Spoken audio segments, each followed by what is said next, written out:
as the night's gonna get.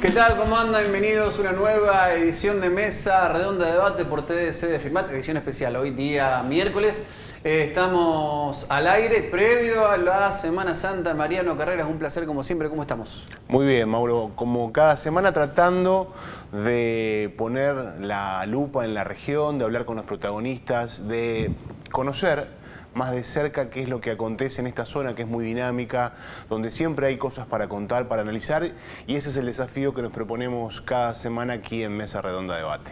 Muy dinámica y marcada desde el comienzo de semana por la movilización y paro de actividades que lleva adelante FETRA en toda la República Argentina.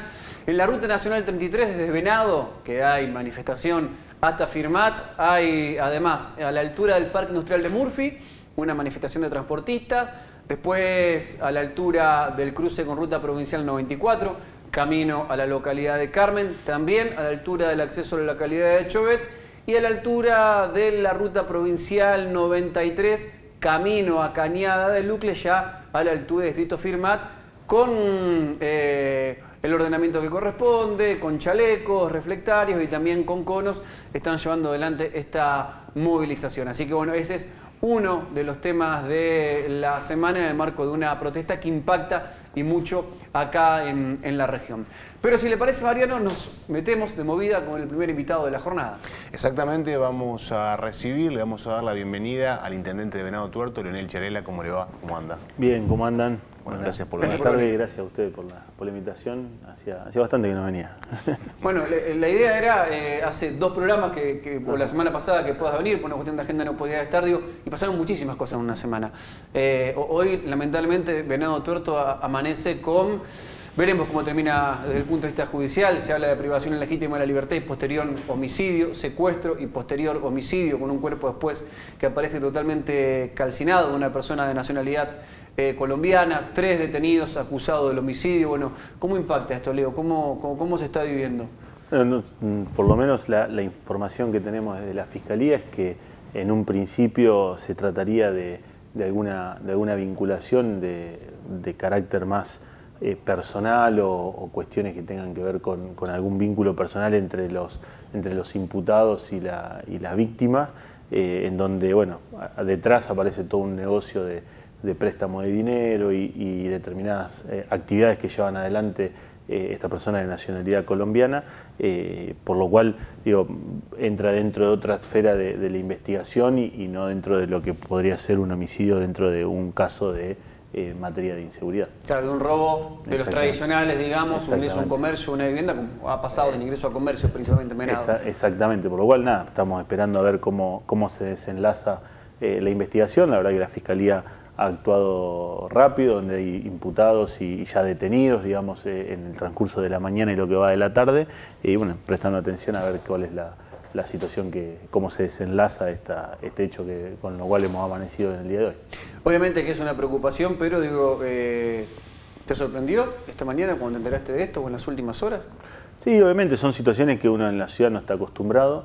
Lo que nosotros vemos, digamos, y tenemos obviamente el foco puesto en poder resolver los últimos hechos de inseguridad o los últimos hechos de balacera a determinadas viviendas que habían pasado en la ciudad. Esto es un hecho que en principio parece aislado, como te decía, de manera particular, pero obviamente incluso la propia metodología del homicidio haría incidir en que se trata de algo más del índole particular. Claro, fue de las peores escenas de mafia, digamos, ¿no? Tal cual. Aparte de matarlo, prender fuego el cuerpo. Tal cual, tal cual. Por eso digo, también va a ser tarea de la investigación y de la Fiscalía determinar cuál es el motivo por el cual se lleva adelante este homicidio. Cuando vivíamos y cuando estábamos atravesados por la dinámica de la pandemia, uno de los interrogantes siempre era, bueno, ¿cómo salimos? ¿Cómo vamos a salir de la pandemia? ¿Cuáles serán los desafíos post-pandemia? Uno no puede decir que la pandemia terminó, pero sí que vamos conviviendo de una mejor manera. Lo que se está viendo, digamos, en términos generales, y bueno, y ahí vamos puntualmente a Venado, es un nivel de violencia importante, digamos. Por un lado, esto que estamos describiendo, por otro lado, un hecho que ante esto inmediato queda dibujado, pero que son las situaciones que se vivieron en las balaceras, este caso que se descubre donde había presuntamente un plan para balear tu vivienda. Digo, bueno, un montón de hechos que cuando uno empieza a analizarlos de manera conjunta realmente son preocupantes.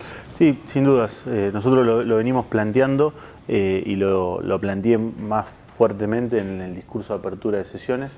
Para nosotros la inseguridad tiene dos causas principales que describen lo que vos planteabas, Mariano. La inseguridad tiene una causa principal que es la droga, y la droga genera más delito, la droga genera más violencia, y la droga genera diferentes situaciones a las cuales obviamente ninguna de las ciudades que están viviendo estas situaciones estábamos acostumbrados. Sobre todo porque genera más violencia. Y la otra causa que para nosotros es fundamental y que es una de las grandes causas de la inseguridad que generan este hecho de situaciones tiene que ver con la impunidad. ¿Sí? Con la impunidad de delincuentes que deberían estar presos pero que están en libertad por decisiones de quienes también son responsables de tomar decisiones en materia de seguridad, que son los jueces, y esa impunidad de la cual también gozan quienes están en prisión domiciliaria, como en el caso nosotros de Venado Tuerto, donde denunciamos públicamente. Valeria Docampo es una persona que vende droga, que estaba en prisión domiciliaria y que estaba vendiendo droga en el barrio Alejandro Gutiérrez, o en el caso también de la mujer de un narco, que es uno de los principales sospechosos del plan para balear mi casa, también en prisión domiciliaria, donde se le hace un allanamiento y donde se le encuentra teléfono, droga, armas y demás. Y cuando vos decís esto, ¿qué dice la el impunidad Poder Judicial, digamos? Porque vos le estás marcando con nombre y apellido a una mujer, le decís el barrio y le decís que está en prisión domiciliaria, con lo cual saben cuál es el domicilio donde se vende estupefaciente. ¿Cuál es la respuesta del otro lado? Y la respuesta hasta el momento fue nada. Y eso es lo que más nos preocupa. Nosotros estamos planteando públicamente que en el barrio Alejandro Gutiérrez hay un domicilio que te puedo decir Antártida Argentina, al 300, en una esquina, casa que lo hemos denunciado porque lo denuncié, además lo denuncié públicamente. Esta es la casa donde vive Valeria Docampo y donde vende droga. Allanan, la detienen y la dejan en prisión domiciliaria. Lo decimos públicamente, prisión domiciliaria. Sigue vendiendo droga y no hubo ni un allanamiento, ni una requisa, no pasó nada. Y eso es lo que más nos preocupa. Digo, que esta es la impunidad con la que gozan también delincuentes que manejan desde la cárcel. Uno de los principales sospechosos de estar ofreciendo 100.000 pesos para poder balear mi casa, le hicieron una requisa y le sacaron 5 celulares.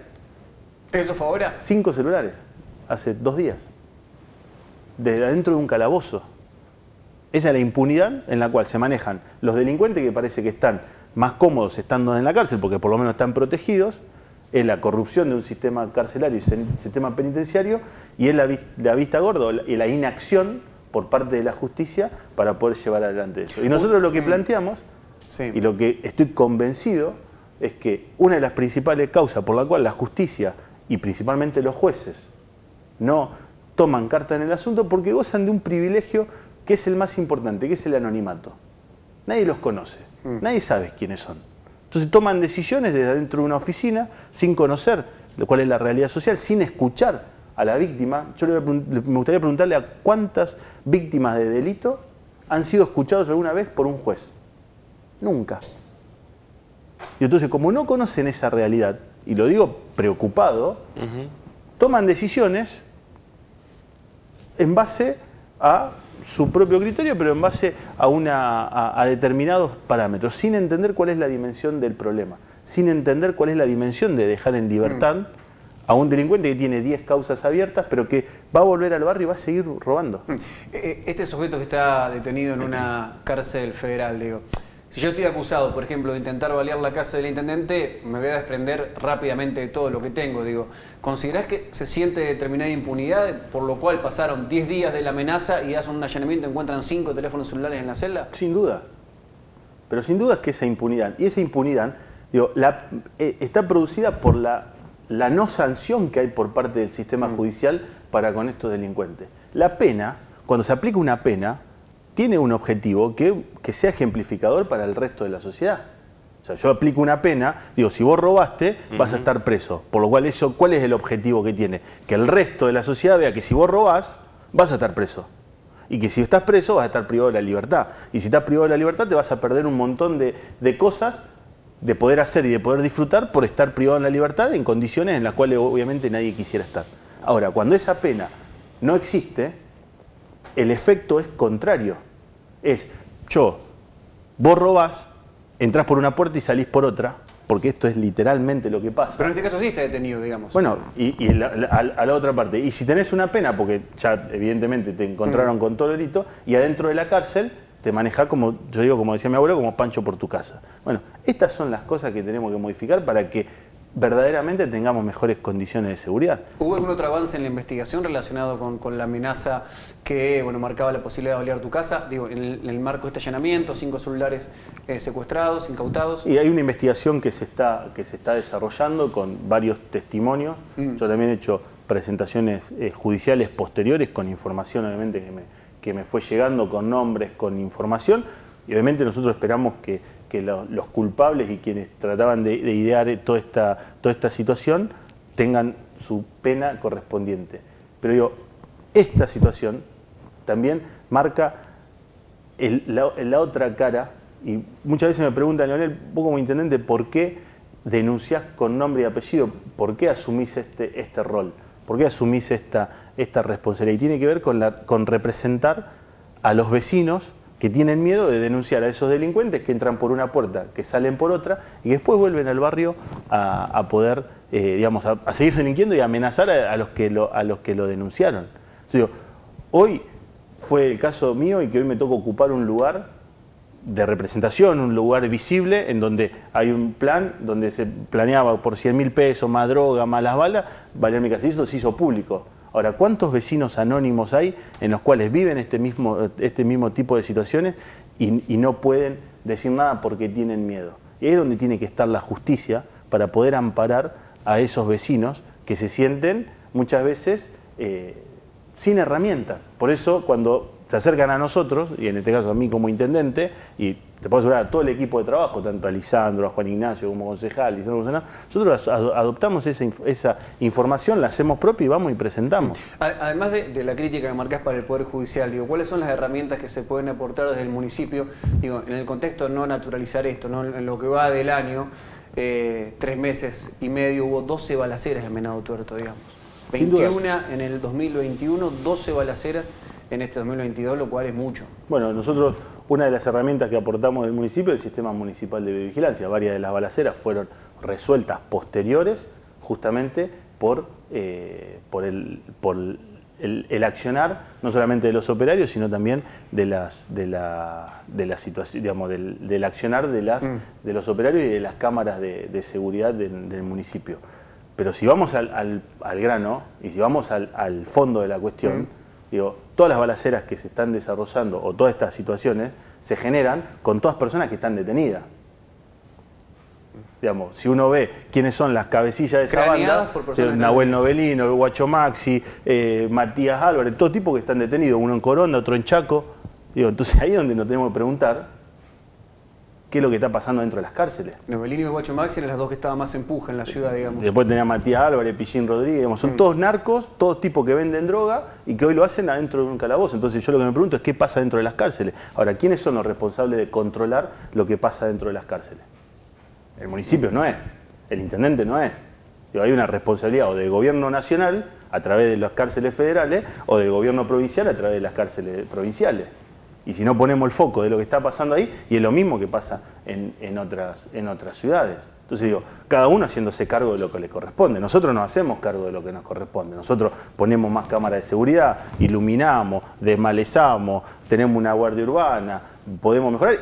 Y encima de todo lo que hacemos, que es lo que nos corresponde, además asumimos una responsabilidad de denunciar con nombre y apellido a quiénes son los delincuentes que están presos y están en libertad, los que tienen prisión domiciliaria y siguen vendiendo droga, y también le exigimos al Poder Judicial que cumpla su rol y que tenga, que tenga esa responsabilidad social. Ahora, lo que nosotros también pedimos es que cada uno se haga cargo de lo que le corresponde. ¿qué cosas puntualmente crees que hay que ajustar? Digamos, vos decís, bueno, el tema de la justicia. ¿Qué habría que cambiar, qué habría que analizar, qué habría que rever en lo que hace al funcionamiento de la justicia? Yo te pregunto esto porque quizás no es la pregunta que te corresponda como intendente, pero ante el escenario, es muy simple, que vos describís. Es muy simple. Digo, y tiene que ver con una cuestión de conducta. El día que los jueces entiendan cuál es su responsabilidad real en esta situación, ahí vamos a poder cambiar la situación. ¿Cómo hacemos? Porque, digamos, esto que vos describís es una dinámica donde cada tanto volvemos a hablar siempre de lo mismo, sí, y uno siente que está patinando, ¿viste? Una rueda empieza a patinar, estamos siempre en el mismo lugar. Tal cual. ¿Cómo se hace, digamos, desde el Estado, no sé, una normativa, un control, no sé, ¿cómo se busca la vuelta para que esto, digamos, porque no creo que un día se prenda una luz del cielo y diga a los jueces, digamos, bueno, muchachos, vamos a hacer las cosas distintas porque así está mal? Bueno, yo creo que tiene que ver justamente con esto, con lo que venimos planteando. Digamos, que justamente tiene que ver con cuál es el rol que se le da a la víctima del delito y cuál es el rol que entienden que tienen dentro de la sociedad. ¿Sí? Ahora, cuando sinceramente lo digo, y no tiene que ver con una cuestión en contra de, sino que lo que nosotros planteamos es, hoy la realidad y la función judicial cambió, no es el mismo juez del siglo XIX, donde decía yo hablo a través de la sentencia. Eso no existe más. Yo hablo a través de lo que dice el expediente. Hoy hay una realidad social, digo, y también lo vemos con los fiscales, que hoy los fiscales tienen muchísima más responsabilidad a la hora de escuchar a los vecinos, ir a reuniones con los vecinos para poder identificar. Y cuando vos vas a esas reuniones, es increíble cómo cambian la actitud. ¿Por qué? Porque hay vecinos que le dicen, che, Tomatito Córdoba vive allá, a la vuelta de mi casa, y ese es el que me robó la moto. Y señora, ¿usted no hizo la denuncia? No, ¿cómo voy a hacer la denuncia si entra por una puerta, sale por otra, y después Tomatito Córdoba, o el hermano Frede, o los Santana, vienen y me amenazan a mí? Y encima de que me robaron mi única herramienta de trabajo, lo que uso para llevar a mi hijo a la escuela y demás, tengo que vivir amenazado y tengo que vivir con miedo. No, yo te doy la información, pero hagan su trabajo. Digo, y eso es lo que estamos planteando. Nosotros lo único que estamos planteando y lo que estamos pidiendo a la justicia es que cambie la actitud, que entienda que los tiempos cambiaron y que hoy esa justicia necesita estar más cerca de la sociedad, escuchando a los vecinos. El día que escuchan a los vecinos y que entiendan lo que significa, porque yo creo que también, lo decía el otro día en una reunión con vecinos, se enmarca dentro de una burbuja que es difícil muchas veces salir de esa burbuja para comprender la realidad.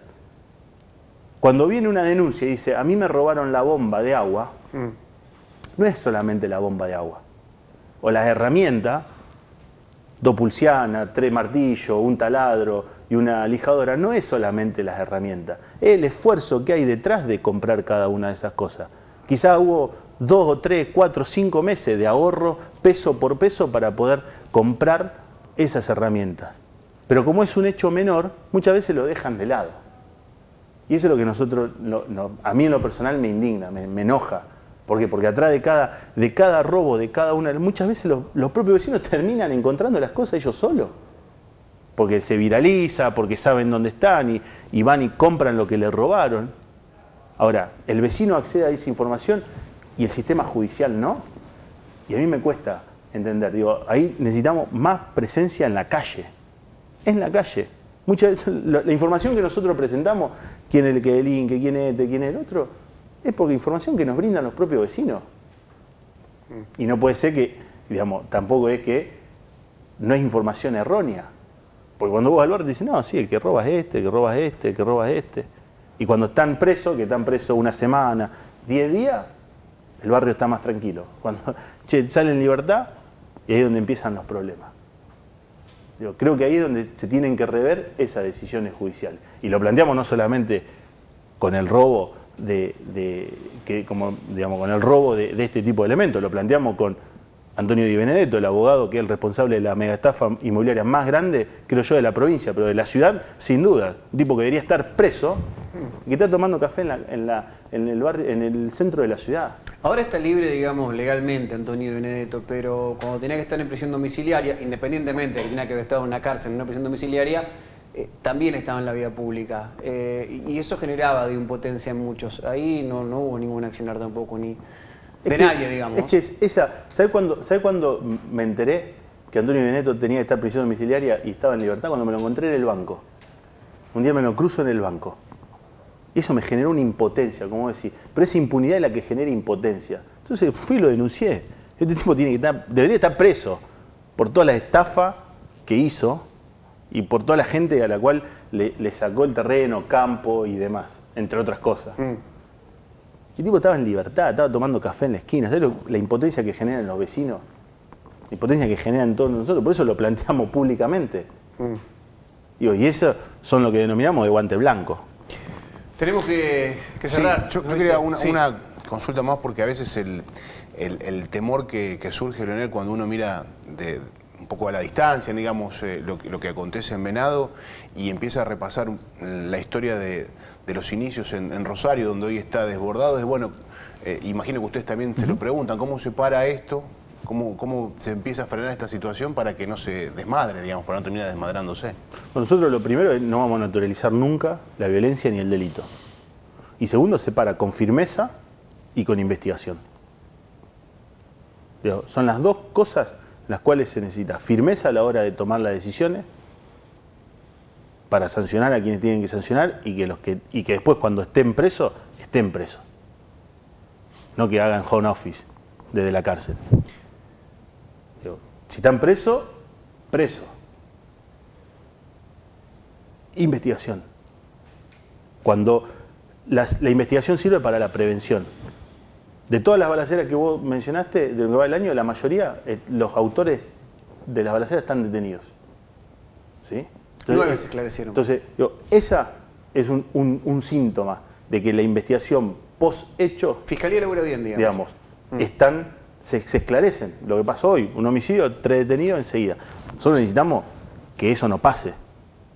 Y ahí es donde tiene que fortalecer el trabajo la propia Fiscalía de la Investigación, la Agencia de Investigación, la Gendarmería, la Policía Federal y el Juzgado Federal, que son los quienes están encargados. Ahora, si no entendemos, se lo dije el otro día al juez, a Aurelio Coello Murúa, digo, si no entendemos de que todas estas situaciones se generan por la venta de droga, y ahí es donde tenemos que tener mayor presencia y mayor responsabilidad sobre también el accionar del Juzgado Federal, bueno, para eso están. Por eso te digo y vuelvo al principio de lo que te decía. Estas situaciones de inseguridad tiene dos causas principales, la droga y la impunidad. La impunidad para que los delincuentes se mueven como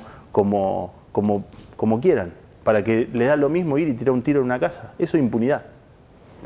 Leonel, gracias por visitarnos. En pocos días reinaugura el Centro Cultural Municipal de Venado Tuerto, después de tiempo. ¿Es posible hacer un gran espectáculo para que no pase la historia como que reinauguró el Centro Cultural La Berizo? ¿Hay manera de que...? Anda el martes 26 a partir de las 20 horas y te vas a dar cuenta de que el espectáculo organizado del Estado va a ser muy importante, porque aparte van a poder... Estamos en una campaña con mi colega Martín Rollero para que quede en la historia de otra manera, digamos, la reapertura y no que... No, va a haber muchos eventos antes de La Berizo. Buenísimo. Dale, muchas gracias, Leonel. El intendente de Venado Tuerto, Leonel Charé, la pausa comercial y seguimos con más Mesa Redonda Debate.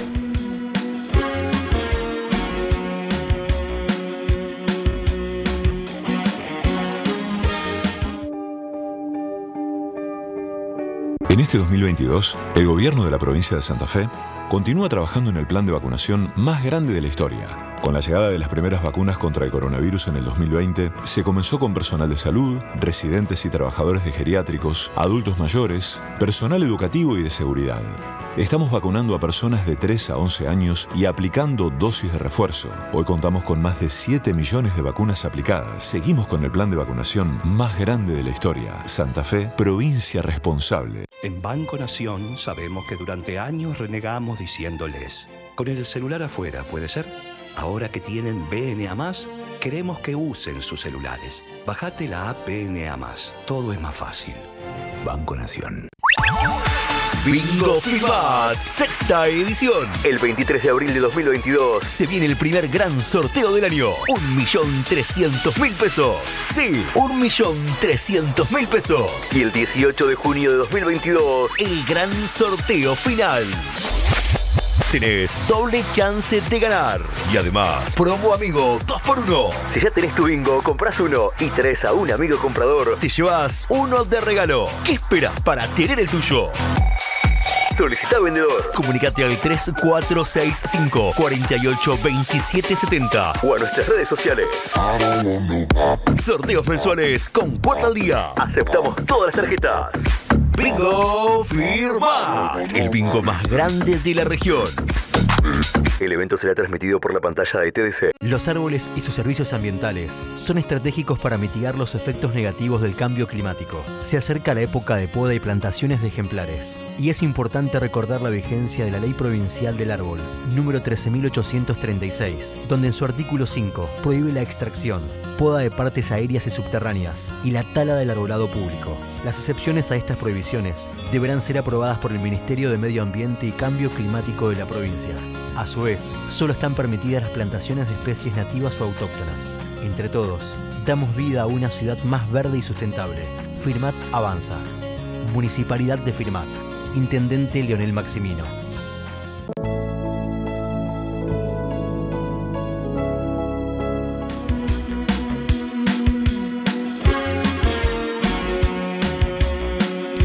Seguimos en Mesa Redonda Debate por TDC de Firmat. Estamos en plena charla informativa con el diputado provincial del PDP, Gabriel Real, un amigo de la casa, como decimos habitualmente. Sí.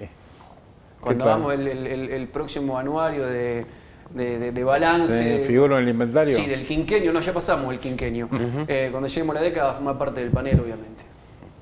Muy bien. Bueno, Gabriel, quedó calentita. Bueno, no, era la cuestión, digamos, porque pantalla, recién sí. Leonel planteaba algunas cuestiones que bueno, se vienen charlando desde hace tiempo. Lo que pasa que uno ve en esta post-pandemia, donde todos nos preguntábamos qué iba a pasar, que hay situaciones y que hay escenarios que son realmente alarmantes.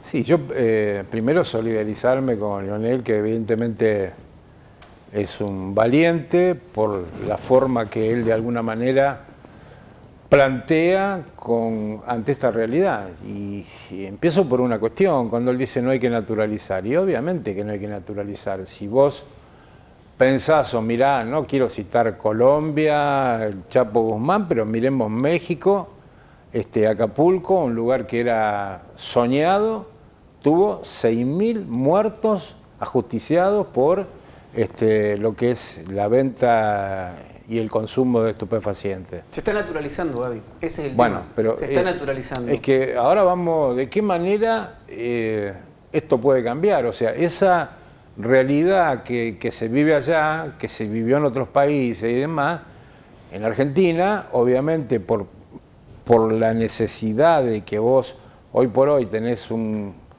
sistema que es corrupto, yo hablo del sistema, sí, que es corrupto por naturaleza y donde vos me preguntás, ¿y cuál es la solución? Bueno, algunos piensan que las soluciones son leyes más duras, algunos creen que, bueno, ¿qué es lo que hay que ver? ¿Cómo lo intentó o lo intenta resolver el mundo, los países más avanzados? O sea, esta pelea por supuesto que hay que denunciar y vamos a hablar de la labor que tiene que cumplir la justicia, que tiene que cumplir el Ministerio de Seguridad, la policía, porque la clave está ahí. Ahora, hace muchos años que, salvo para que el que te escucha del otro lado piense que esa es la solución, yo quiero decir con claridad, la solución no es perseguir al soldadito que vende la droga. La solución o el principio de solución empieza por atacar realmente por dónde viene el chorro y la comercialización. Esa es la primera cuestión para separar. El chorro de droga, digamos, ¿no? Por supuesto, el chorro de droga, y lo distinto acá lo tenemos en todos lados. Como todos sabemos que entre 4 y 5 de cada 10 personas consumen algún tipo de sustancia, evidentemente es un negocio. Yo digo algo que lo dije mucho antes, que lo cito porque Bernie dice lo mismo. O sea, cuando la ley seca terminó y el consumo de alcohol pasó a ser una cosa normal, se terminó gran parte del negocio. Y hoy acá vos tenés una realidad que te marca el que la vende, los chicos que no tienen trabajo porque la situación social juega y que ganan obviamente 10 veces lo que ganarían en cualquier trabajo. Un sistema, como se dijo, como dice Leonel, que tiene que ver con un sistema penitenciario y de corrupción donde todo vale. Una policía que hace lo que puede, la gran mayoría, yo quiero creer que la gran mayoría quiere cumplir, pero que no tiene un respaldo ni de los gobiernos ni social. Entonces, cuando yo digo cuál es el camino, contestando un poco a la última pregunta que le hiciste vos, el camino es que cada uno de los resortes que conforman el Estado haga lo que le corresponde. O sea, si acá no entendemos, la legislación está, no quiero correrme del sayo y decir, bueno, pero si la legislación está, digo, Lionel dijo otra cosa, hablo por la sentencia. No, muchacho, acá la cuestión pública, la cuestión política, los que estamos en política, los jueces, los fiscales, ganan muy buen dinero, muchísimo dinero como para decir, y no trabajo 4 horas, trabajo 6, trabajo 8, y estoy en la calle. Entonces empecemos por la prevención, que es muy poco lo que se hace. Con un trabajo conjunto, quiero decir algo también, nosotros, la región, el problema se agudiza cada día más, pero la región mejoró porque hay un juzgado federal que le da entidad antes, no solo que no se le daba entidad, sino que la justicia provincial, en lugar de hacer la tarea de prevención, la policía provincial, generaba las cuestiones, mira, para que no te investiguemos, lo hemos sufrido yo, lo hemos sufrido todos, para que no te investiguemos, en vez de pagar 5.000 por semana, tenés que pagar 10.000 por semana. Acá teníamos la Junta de Seguridad, que yo creo que una forma... Yo creo que la denuncia, la cuestión, todo sirve, pero en la medida que conduzca a mejorar este problema que ha destrozado países. Argentina, ¿el juzgado federal ha ido atrás de los peces gordos? Esa respuesta yo no te la podría dar porque no conozco. Sí conozco y sé que la presencia del juzgado federal dinamizó cuestiones que antes prácticamente no se hacían. Sí, en eso coincido. Eso es lo que yo percibo. Antes nada. Empoderar a los que tienen poder todavía, dándoles más poder, y hablo por ejemplo de la ley de narcomenudeo, para que sin chapa coimean con todo, con chapa, decir nosotros somos los que investigamos, bueno, ahí hacemos la cuestión perfecta. Y después las decisiones políticas. Yo vuelvo a insistir, cada uno tiene que hacer lo que le corresponde. El sistema funciona si todos colaboran. Vos fijate un dato de la realidad. Lo leemos todos los días, lo termina de contar el intendente de Venado Tuerto, de dónde funcionan, cómo funcionan el home office de cada una de las cárceles. Y el gobierno nacional, en una cuestión que está bien implementada, por eso yo logré la aprobación por unanimidad, nadie me acusó de que yo sea regresivo ni mucho menos, la decisión de invertir 1.000 millones de pesos para mejorar la conectividad en las cárceles. Si vos le decís, esto en serio, y quiero aclararlo, yo quiero las mejores condiciones de vida para los que están adentro, quiero las mejores condiciones. Ahora, si sabemos que en Rosario, en Venado, la mayoría de los delitos o el negocio sigue haciéndose por teléfonos celulares y por fijo, recordemos hace 4 o 5 meses cuando tuvieron que hacer un allanamiento para descubrir eso, si lo sabe todo el mundo. ¿Tan difícil de instalar inhibidores de señal, digo? Bueno, te quiero decir, ¿cómo puede ser que la conectividad, que yo vuelvo a repetir, hay que mejorarlo porque los que están, primero por los que trabajan ahí, segundo por los que están purgando una pena y después por los familiares, está bien eso. Ahora, si vas a hacer eso, controla que no utilicen esos recursos tecnológicos, porque si no estamos perfeccionando. Y me parece que primero tiene que llegar a la conectividad, por eso le votamos la ley al gobernador, a la escuela. Arrancamos al revés, arrancamos a ver cómo mucha corrupción, un sistema que va en camino a cada vez empeorar. No hay que naturalizar, pero también le quiero decir a Lionel, porque se lo dije personalmente a él, con todo el cariño que le tengo, que no es la función del intendente hacer de policía o de investigador, porque sí es la función de él luchar, pelear, proponer, para que cada uno, que el fiscal, que el juez, haga lo que tiene que hacer, porque si no estamos convirtiendo esto, y bueno, ¿y qué tiene que hacer Lionel Maximino? ¿Salió a denunciar también? Porque si él no lo hace parece... todo esto lo digo porque se lo dije a él, creo que es muy valiente, pero me parece que los caminos son exigir cuestiones. Y cuando, en el caso particular, un fiscal, un juez se equivoca, como fue el caso de Cañada de Gómez, donde el estudio Rossini, famoso, que es el estudio que lo tiene a Peiti, que tenía el juego ilegal y demás, y que defiende también, porque los estudios, es la profesión nuestra de abogado, pero el estudio también tiene un nivel de clientela. Entonces, ¿cómo actuaron? ¿Cómo actuó el fiscal y cómo actuó el juez para defender al estudio, entre comillas, con una corporación, digamos. Una corporación. ¿Cómo actúa?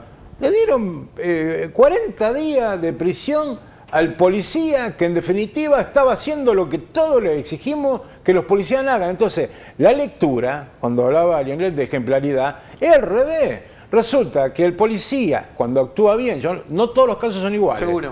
Hay casos donde hay una extralimitación y el policía es dentro del marco de la ley. Pero en este caso, no hay duda que es así. ¿Cuál fue la reacción del juez y del fiscal? Entonces, esos son los casos que nosotros, desde la Comisión de Acuerdo, tendremos que investigar y ver si tomamos alguna sanción. Esto es un control entre poderes y la respuesta es, aunque parezca una verdad de perogrullo, es que cada uno haga lo que tenga que hacer. Que el que tiene una responsabilidad, jefe de policía, ministro de Seguridad, fiscal y demás, haga lo que le corresponde. Después podemos discutir si las leyes tienen que ser más o menos. Las leyes están. Te quiero decir lo último, la interpretación del fiscal es decir lo que acaba de decir el intendente de Tuerto. Si uno que entró tiene 7, 8 causas y demás, no puede ser lo más cómodo que se vaya.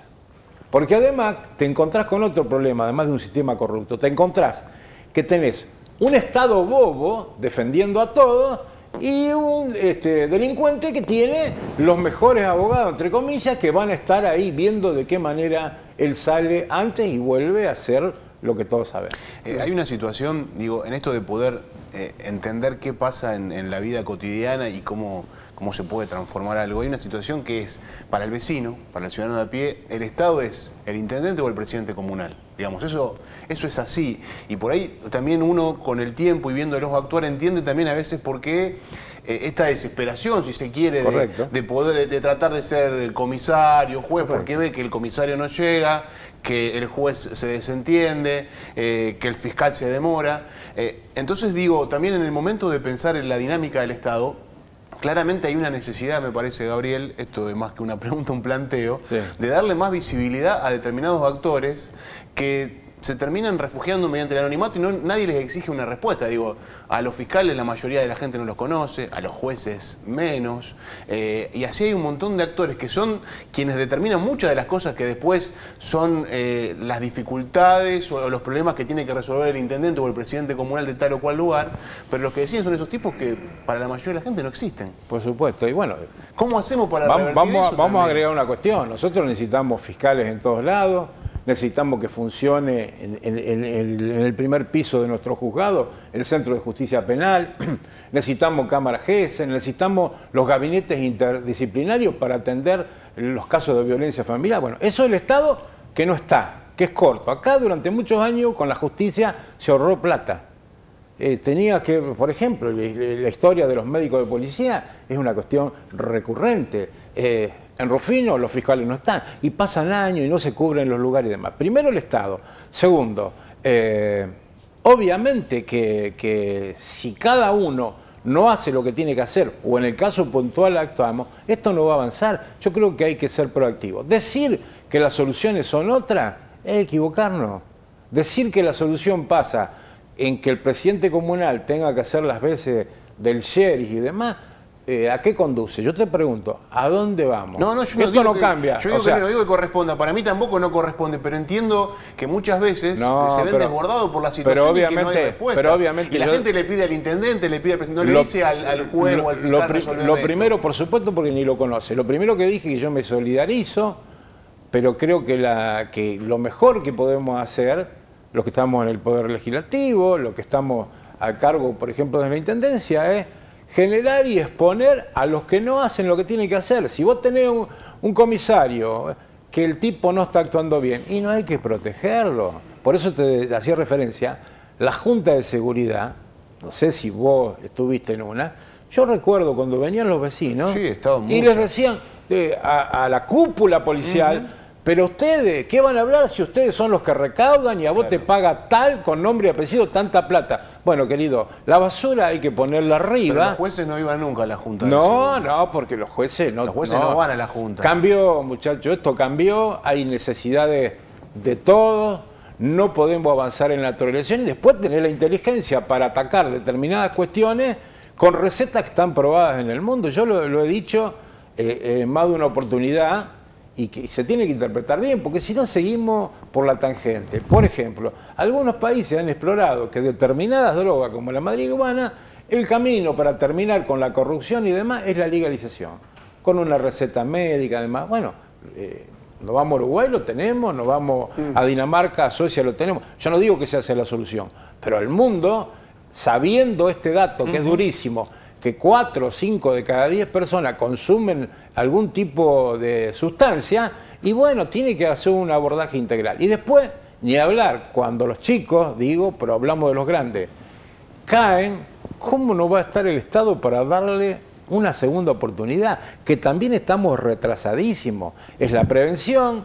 Mirá, en estos días vamos a ir a varios lugares, vamos a ir a Wilrey, vamos a ir a Teodelina, Cerodino, Carrera, con Gastón Paul. ¿Por qué? No sé si ustedes estuvieron cuando Gastón Paul estuvo acá, un chico grande también, pero conocido y demás, y yo vi algo que me asombró. Primero, la importancia de hablar de las adicciones. Segundo, alguien recuperado. Y tercero, vi, y fue en Firmat, que hicimos esa charla, 800 pibes escuchando la cuestión. Y es lo que nos pasa a cada uno con nuestros hijos. Seguro. Cuando hablamos le decís, che, pero vos qué estás haciendo, mirá que yo creo en vos y demás. Ahora, si nuestros hijos, adolescentes, de 10, 5 o 6 consumen algo, tenemos un problema gravísimo. Entonces, digamos, ¿cuál es mi responsabilidad como legislador y demás? Bueno, vamos a hacer algo que no se quede en lo declamativo. Vamos a hacer algo para cambiar las cosas. Porque si no, esto... Si acá el intendente tiene que asumir funciones que le corresponderían al otro, el otro no asume la función y demás, ¿cuál es el final de esa película? Gabriel, gracias por venir, como siempre. Gabriel Regal, diputado del PDP. ¿Te gusta el Berizo? Sí, me gusta, como otros tantos, sí. Bueno, ¿por qué? Estamos preguntando por la reapertura del Centro Cultural. Seguramente Lionel me va a invitar y vamos a asistir a la reapertura del Centro Cultural. Toca unos días después la Berizo, pero por eso va a haber espectáculo antes. Gracias, Gabriel. Un placer, como siempre. Pausa comercial, ya volvemos con más Mesa Redonda de Debate.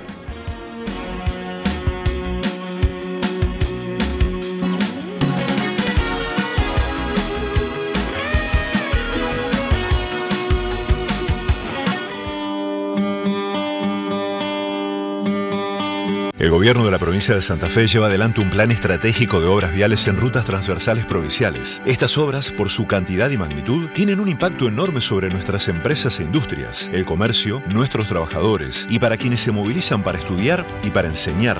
Rutas transversales que conectan entre sí las 365 localidades y con las demás provincias, con nuestros puertos, con los mercados y con el mundo. Obras y acciones que transforman Gobierno de la provincia de Santa Fe. Quienes intentan, apuestan y se la juegan. Junto a quienes enfrentan todos los desafíos. Junto a quienes tienen sueños y trabajan para alcanzarlos. Junto a quienes tienen historias y junto a quienes quieren crearlas. Junto a quienes se atreven a volar, teniendo los pies sobre la tierra. Cooperación Seguros, 95 años junto a tus ganas de crecer.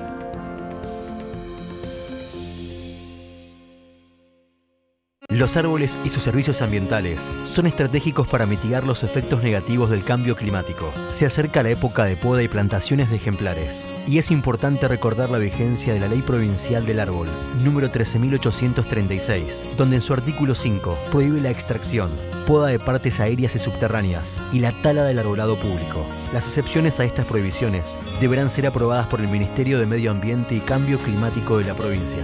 A su vez, solo están permitidas las plantaciones de especies nativas o autóctonas. Entre todos, damos vida a una ciudad más verde y sustentable. Firmat avanza. Municipalidad de Firmat. Intendente Leonel Maximino. Para cuidar tu salud y la de los demás, mantén los hábitos de higiene. Usa cubreboca, respeta las distancias. Si tenés síntomas o estuviste con personas con COVID positivo, quédate en casa y consultá el servicio médico correspondiente. Son simples esfuerzos para poder evitar la propagación del virus y es la manera de protegernos y proteger a quienes más queremos. Cámara de Diputadas y Diputados de la Provincia de Santa Fe. Todos los días, los integrantes de la cooperativa de trabajo El Correo de Firmat Limitada generamos información veraz y confiable para contarte lo que sucede cerca de tu casa, lo que necesitas saber.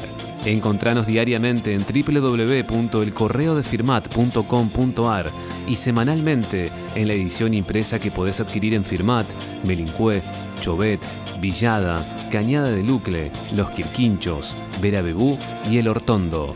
El Correo, un medio con valores cooperativos. En Banco Nación sabemos que durante años renegamos diciéndoles: apague el celular, por favor. Disculpe, señorita, no se puede usar el celular. Ahora que tienen BNA+, queremos que usen sus celulares, porque ahora pueden usarlo en cualquier lugar. Perdón. Eso sí. Dentro del banco no, por favor. Gracias. Bajate la app BNA+. Podés manejar tus cuentas desde una app. Es fácil, rápido y sin moverte de donde estés. BNA+. Todo es más fácil. Banco Nación.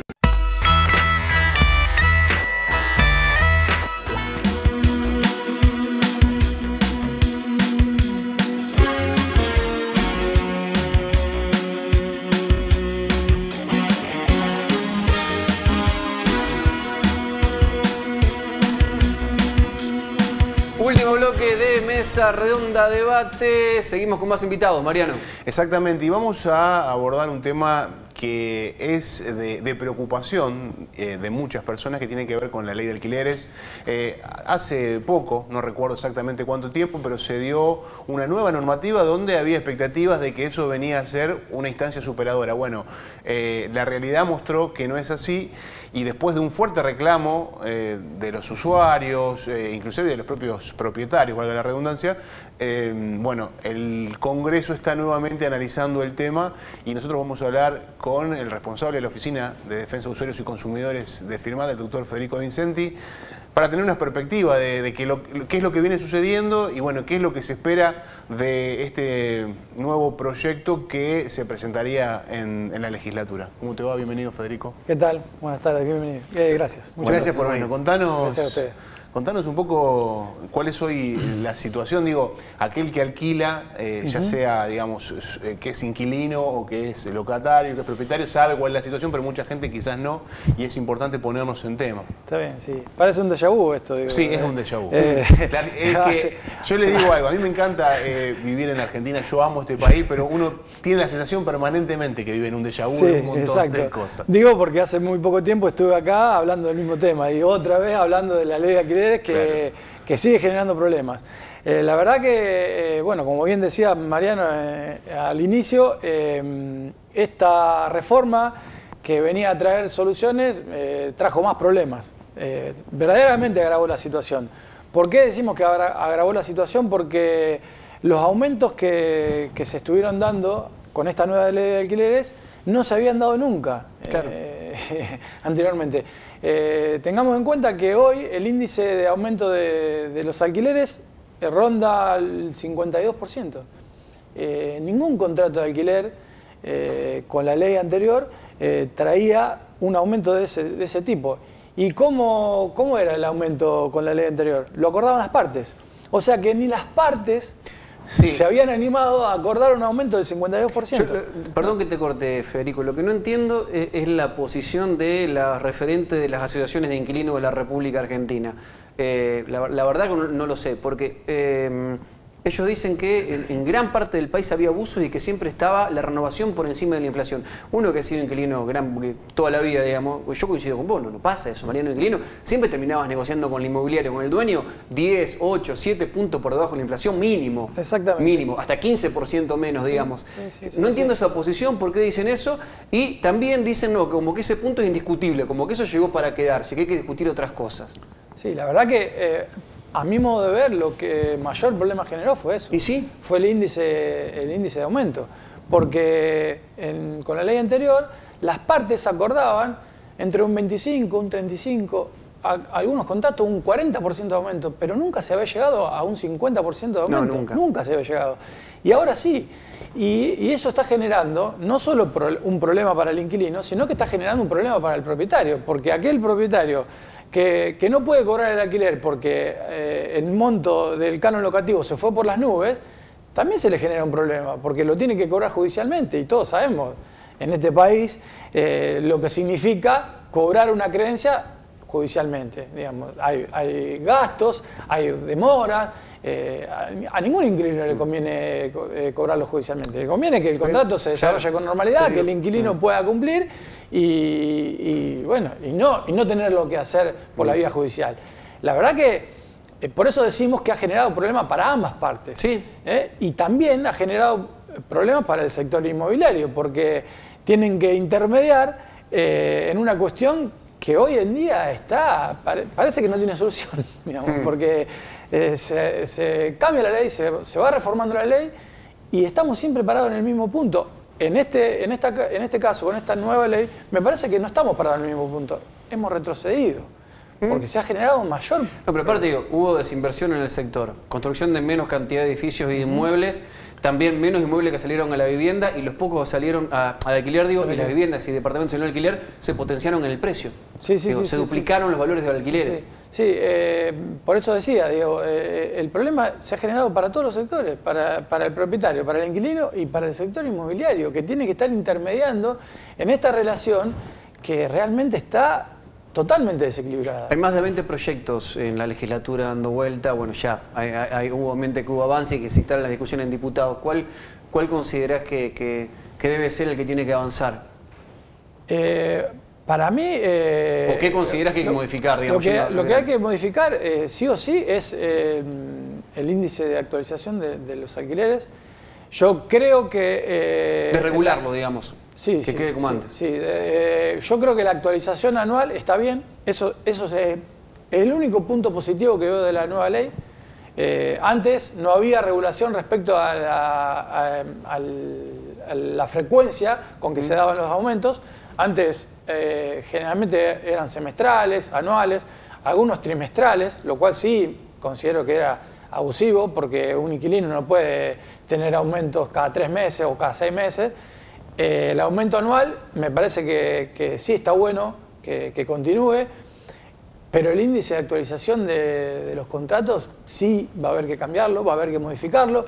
Yo creo que se puede dejar desregulado al acuerdo de partes con algunas limitaciones, digamos.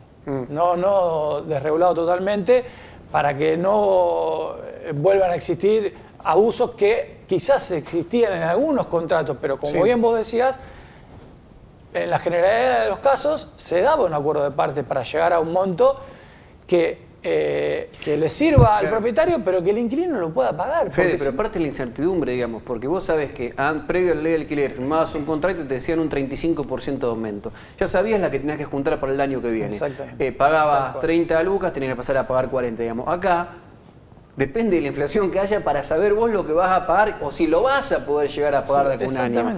En este contexto, con una inflación que si sigue todo así va a rondar el 60 y pico %, que te aumente el 60% el alquiler, es una cachetada para cualquier grupo familiar. Para cualquiera. Aparte no hay ninguna paritaria que lo empate. Claro, es inviable, es inviable. Por eso insisto que no es solo el problema para el inquilino.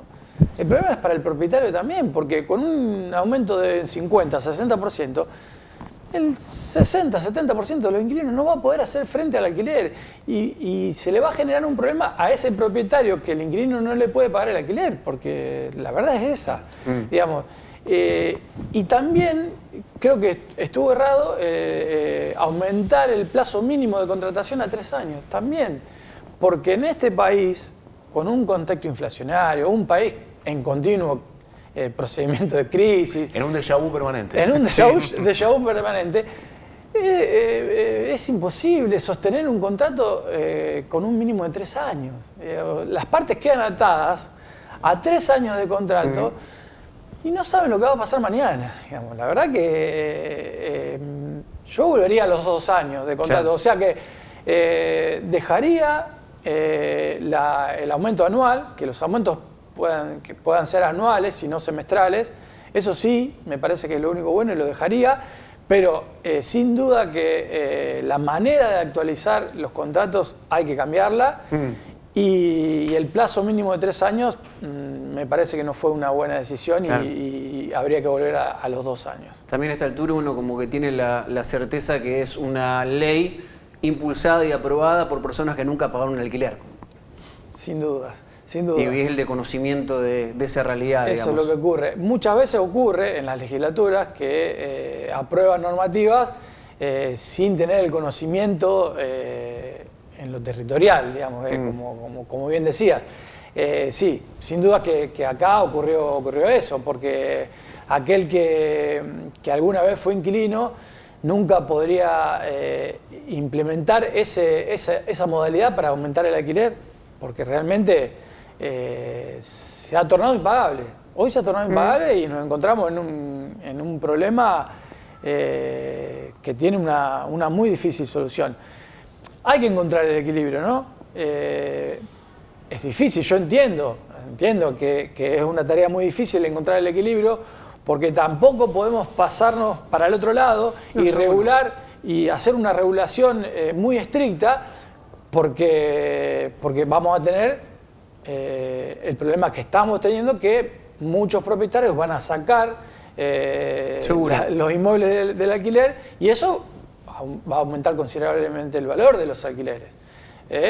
O sea, sí es una tarea muy difícil. Está pasando eso. Está pasando eso, pero al mismo tiempo los alquileres hoy para los inquilinos son prácticamente impagables y no son rentables para los propietarios. O sea, estamos en un cuello de botella que es muy complicado para encontrarle la salida. Pero bueno, esperemos. Lo dije la última vez que vine, lo vuelvo a repetir, no perdemos las esperanzas de que los legisladores estén a la altura de las circunstancias y puedan traer la solución definitiva a esta cuestión, que es una de las cuestiones más sensibles que tenemos en nuestro país. Digamos. Estamos hablando de nada más y nada menos que la vivienda de las personas.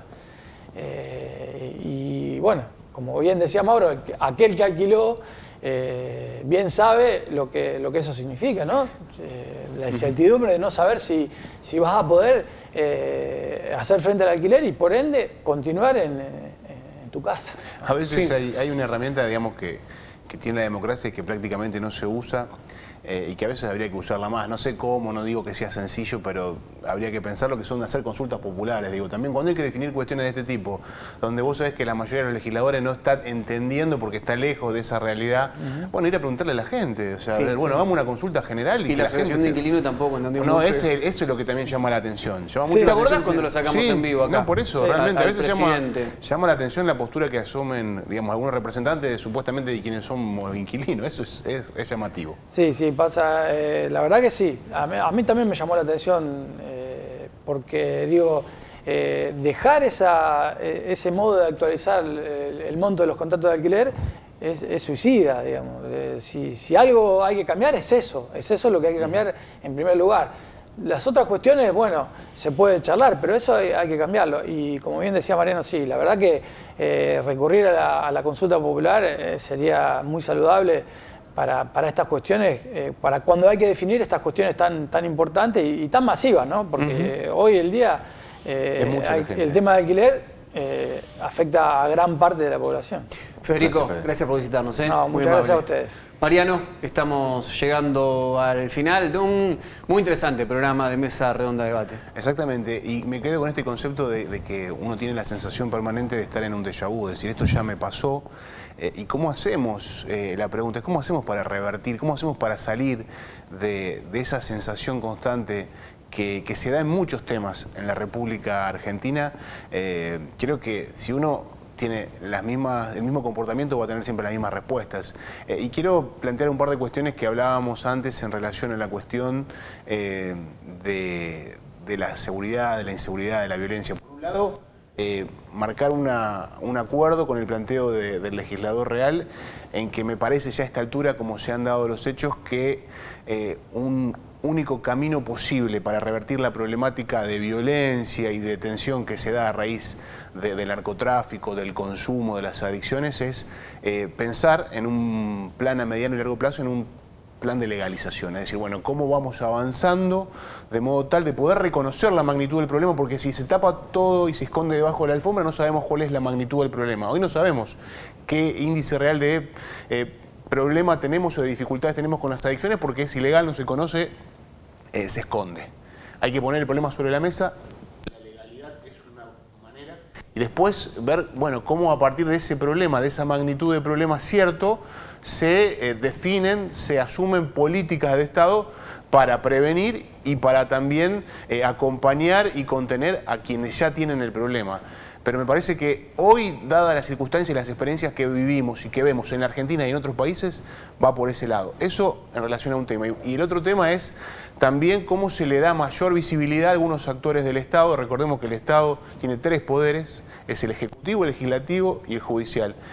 A mí me da la sensación de que el Poder Judicial goza de un anonimato realmente importante, que lo pone muy lejos de la problemática que vive mucha gente. Y esto lo vemos en lo cercano, en lo inmediato, lo vemos en Venado Tuerto, lo vemos en Firmat, donde ni siquiera la mayoría de la ciudadanía, porque yo le preguntaré a ¿usted conoce quiénes son los jueces que intervienen en las causas de nuestra región? ¿Sabe cómo se llaman? ¿Los vio alguna vez?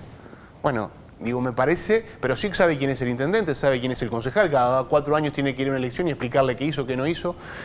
Los integrantes del Poder Judicial no se someten a ese proceso. Me parece que hay algunas cuestiones que hay que reverlas y que obviamente tienen que tener mayor contacto y mayor visibilidad, porque hay cuestiones que uno siente están muy distantes, están muy lejos de lo que nos pasa todos los días. Gracias por estar, como siempre, del otro lado. Esto fue Mesa Redonda Debate. Nos reencontramos en una semana. Chau.